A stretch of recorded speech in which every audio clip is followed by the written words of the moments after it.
Merhaba sevgili seyircilerim. Oktay Usta'nın mutfağındasınız. Sizler için kakaolu, kremalı, enfes bir pasta hazırlayacağım. Çemberde değil.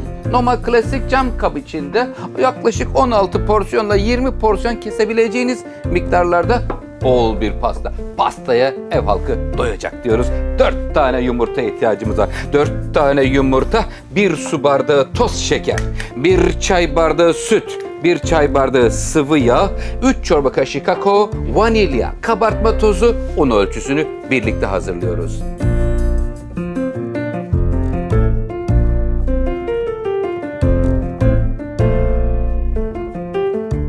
Şeker, yumurta birlikte 2 dakika köpürdü. Baktım şeker tanecikleri eridikten sonra kakaoyu ilave ettim. Kakao ile biraz çalıştırırsanız daha parlak olur. Çikolata görüntüsü daha fazla olur kıymetli seyircilerim. Ondan dolayı hemen şöyle bakın, görüyor musunuz? Ne kadar güzel bir çikolata akıyor. 1 çay bardağı sıvı yağ veriyorum buraya. Bazı seyircilerimiz zeytinyağı koysak olur mu diyorlar. Damak tadınız zeytinyağına alışıksa koyabilirsiniz. 1 çay bardağı süt, 1 çay bardağı sıvı yağ koydum. Hemen yine düşük devirde bir sıvıları karıştırıyorum. Süt, yağ karışıyor. Geriye ne kaldı? Kabartma tozu, vanilya ve un üçlüsü. Şimdi onları vereceğim hemen. Tamam, durur musun canım? Sakin ol, sakin ol. Hiç panik yapma. Benim bir tane eleğim vardı. Canım benim, burada mısın? Seni arıyorum. Gel bakalım buraya. Evet, şimdi sevgili seyircilerim. 1 paket kabartma tozu, 1 paket vanilyayı koydum. Un ölçüsüne geçiyoruz şimdi. Un ölçümüz, kaşıklar şöyle dolu dolu bakın. 1, 2, 3, 4, 5, 6, 7 çorba kaşığı koyuyorum ve eliyorum şimdi.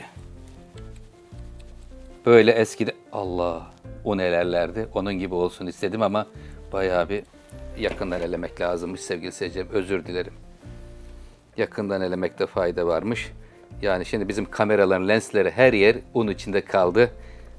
Ne yapalım, bazen böyle şov için her şey. Olan oldu. Yapacak bir şey yok. Biraz un tozdu ama hayra vesile olur inşallah diyelim. Evet canım çalışır mısın? Akıcı, tahin kıvamında bir kek harcı olacak. 7 çorba kaşığı un koydum. Fırın kabımızı yağlıyoruz, döküyoruz. 170 derecelik fırında sevgiyle yaklaşık 25 ile 30 dakika süreyi fırından çıktıktan sonra söyleyeceğim. Çok güzel bir kıvamı oldu sevgili seyircilerim.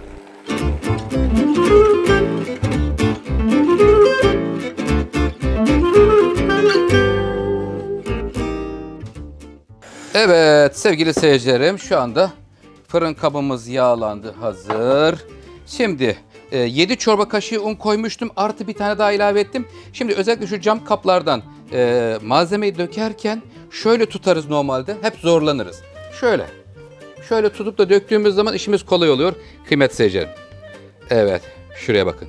Allah'ım sana sonsuz şükürler olsun. Adeta bir çikolata akıyor. Kakaolu, kremalı pasta hazırlıyorum sizler için. Böyle aile boyu yenilebilecek bollukta. Evet. Toplamda 8 çorba kaşığı un koyduk sevgili seyircilerim. Evet, burası hazır. Fırınımız 170 derece ısıtılmış bir fırın olacak. Fırının orta katın 1.6. Neden 1.6? Çünkü cam kap kalın bir kaptır. Ondan dolayı ısı dengesi alttan gelene kadar üstler yanar. Onun için orta katın 1.6'na koyacağız. Fırının kapağını hiç açmıyoruz. Pişme sırasında kıymetli seyircilerim, bazen seyircilerimden yorumlarda yazıyorlar. Oktay Usta, benim kek söndü. Efendim, kek sönmesinin sebeplerinden bir tanesi koymuş olduğumuz un miktarı az gelirse yükselir, sonra da aşağıya doğru çöker. Bu bir. İkincisi, fırının kapağını açarsanız ısı dengesi bozulur, yine söner. Bu ikiliye çok dikkat etmek lazım kıymetli seyircilerim. Bu iki unsura dikkat ettiğimiz zaman 10 numara 5 yıldız çıkar efendim kekleriniz. 170 derece. Revani, triliçe, lezzete ve tatlara dair her şey Oktay Usta'nın YouTube kanalında bulabilirsiniz. Sadece tarif ararken direkt Oktay Usta triliçe, Oktay Usta baklava, Oktay Usta pasta demeniz yeterli oluyor sevgili seyircilerim. Fırının Orta katın 1.6 170 derece. Tam şöyle dengeliyorum, buraya alıyorum. Kapağını kapatıyor. Sevgiyle pişmeye bırakıyorum.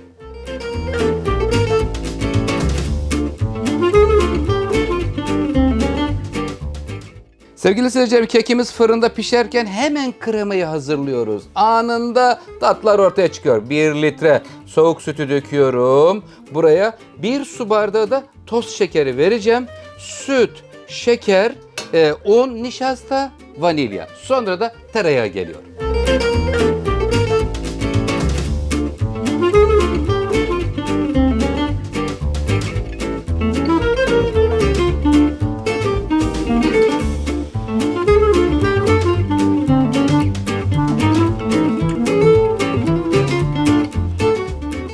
Sevgili seyircilerim, kremamız ceylan gözü olmaya başladı. Bakın, görüyor musunuz? Subhanallah. Çok güzel.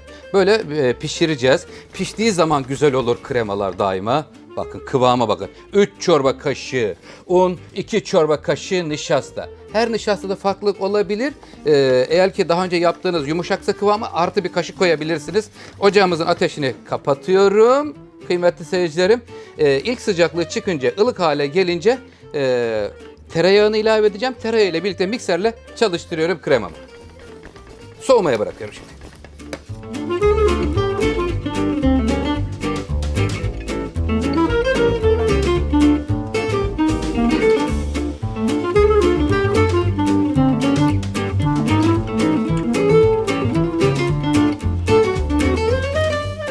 Kekimiz 32 dakikadır fırında pişiyor. Kapağını hiç açmadık.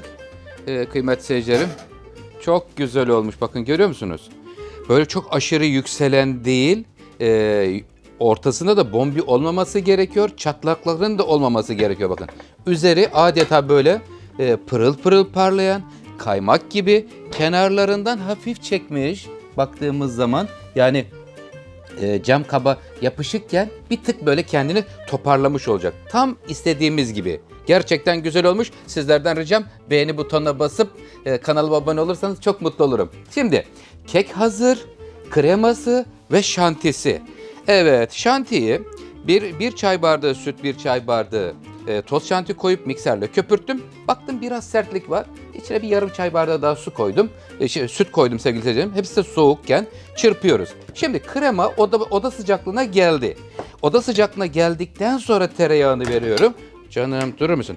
Tereyağı krema oda sıcaklığında, tereyağı da oda sıcaklığında olacak. 2 çorba kaşığı. Yoksa da 1 çorba kaşığı da koyabilirsiniz. İsteyenler beyaz çikolata da ekleyebilirsiniz ama beyaz çikolatayı sıcakken eklemeniz gerekiyor.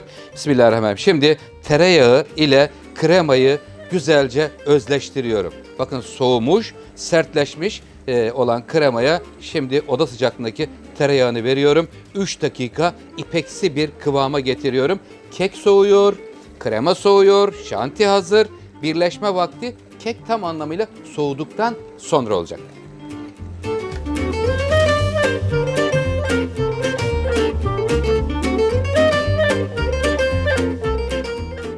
Sevgili seyircilerim, kremayı 2 sefer çalıştırıyoruz. Bir oda sıcaklığına geldiği zaman yumuşak tereyağı ile çalıştırdık. Beklettim. 1 saat kendine geldi. Bir kez daha çalıştırıyorum. Böyle yaptığımız zaman inanılmaz muhteşem bir krema ortaya çıkar. Bakın, kremanın kıvamını görmek ister misiniz? Çok güzel bir kıvamı oldu. Hemen şimdi kapatıyorum mikserimizi. Canım, durur musun rica etsem? Bakın, kıvamını şimdi sizlerle paylaşacağım kıymetli seyircilerim.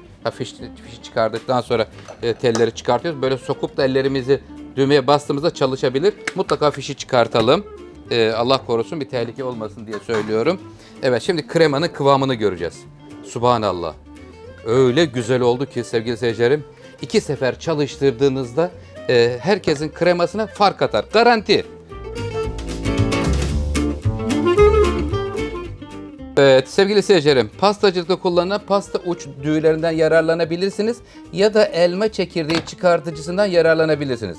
Bakın, görüyor musunuz? Şuradan hemen alıyorum buraya bir kap içine. Canım, şöyle gelir misin buraya? Heh. Buradan böyle delikler açıyoruz. Yakın mesafeden kıymetli seyircilerim şöyle yan yana gelecek bir şekilde. Gayet güzel olmuş. Bastırınca yukarıya doğru atıyor kendisini bakın. Atar mısın canım? Evet. Şöyle aralıklı kıymetli seyircilerim. Delikler açıyoruz. Buralara krema dolacak. Buradan çıkan parçaları da parçalayıcıdan geçirip üzerinin üst dokusunu hazırlayacağım.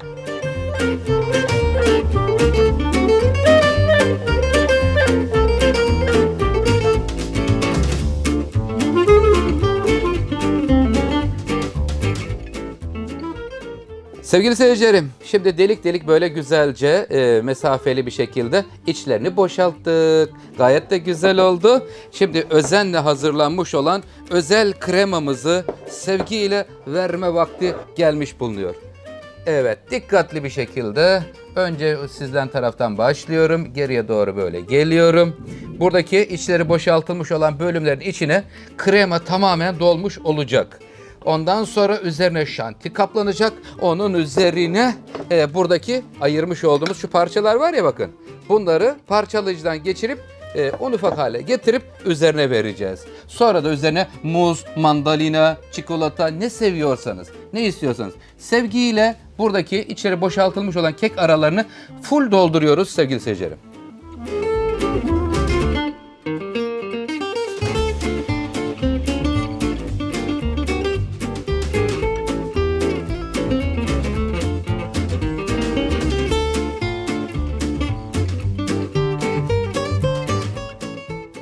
Evet sevgili seyircilerim, kremanın üzerine yumuşatılmış şanti ve çıkan parçaları kek parçalarını güzelce parçalayıcıdan geçirdim. Üzerine böyle serpiyoruz.